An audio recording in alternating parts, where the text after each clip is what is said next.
পরীক্ষাতে মাইয়া ভর্তি হইলাম, মনে মনে কত স্বপ্ন লালন করতাম, আমি টিসি হবো, এসপি হবো, বিসিএস ক্যাডার হবো। কিন্তু ছাত্র জীবনে তুমি আমার সামনে হাজির হয়ে আমি কোনোদিন কল্পনাও করতে পারি নাই। আমার 10-এর ছাত্র বড়, তুমি কি দেখো নাই 9-এর কত ছেলেরা দুনিয়ার থেকে বিদায় হয়ে গেছে? আমার 9-এর ছাত্র বড়, তুমি কি দেখো নাই 8-এর কত ছেলেরা দুনিয়ার থেকে বিদায় হয়ে গেছে? এ বাবা, তুমি কি দেখো নাই তোমার ছেলের লাশ তোমার কাঁধের উপরে উঠিয়া গেছে? হে নানা, হে দাদা, তুমি কি দেখো নাই তুমি তোমার নাতির জানাজা উপস্থিত হয়ে গেছো?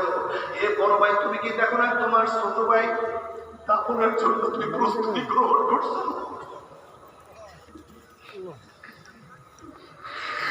বন্ধু, তুমি কি তোমার বন্ধুরা চিরতরে বিদায় দাও না?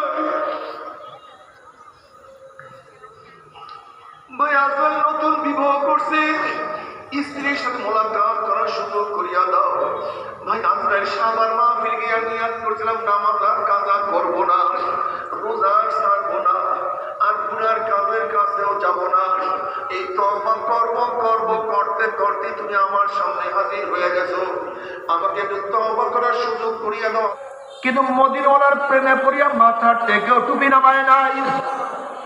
আমার এই ছাত্র লম্বা জামা গায়ে গিয়া রাস্তা বের হওয়ার কারণে কত টিটকারি সহ্য করছে, কিন্তু সুন্নতি জামা গা থেকে নামায় নাই।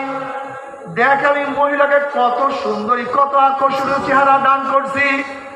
মাঝে মাঝে চেহারা উন্মোচন করিয়া রাস্তায় বের হওয়ার শখ তার মধ্যে পয়দা হয়েছিল, কিন্তু যখনই রাস্তায় বের হবে হঠাৎ খেয়াল করছে আমার মাওলা নিষেধ করছে।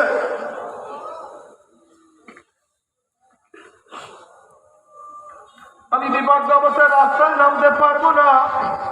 দেখ, আমার যুবককে আমি কত মেধা, কত যোগ্যতা দান করছি। দুনিয়ার দল করলে এমপি মিনিস্টার হইতে পারত, কিন্তু দুনিয়ার ক্ষমতা আমাদের লাথি মারিয়া আমাকে দেখিয়া মিশরের মহিলাগুলি হাত কাটিয়া ফেলাই ধরছিল না। এই উদাহরণ আমার মাওলাই কেন কোরআনের মধ্যে নিয়ে আসছে? যেরকম দুনিয়ার একজন মানুষকে যদি দেখার পরে হুঁশ থাকতে না পারে, আমার মাওলাকে দেখার সাথে সাথে সমস্ত জান্নাতীরা বেহুশ হইয়া যাবে, কারোর হুঁশ থাকবে না। মাওলার দিদারা সবাই সেজদায় পড়িয়া যাবে। এক সেজদায় 40,000 বছর কাটিয়া যাবে, কিন্তু জান্নাতীরার হুঁশ থাকবে না। আল্লাহ তোমাকে এক নজর দেখার তৌফিক দিয়া দাও। বাবারে, আমার মাওলায় পবিত্র, অপবিত্র চোখে আমার মাওলাকে দেখা যাবে না।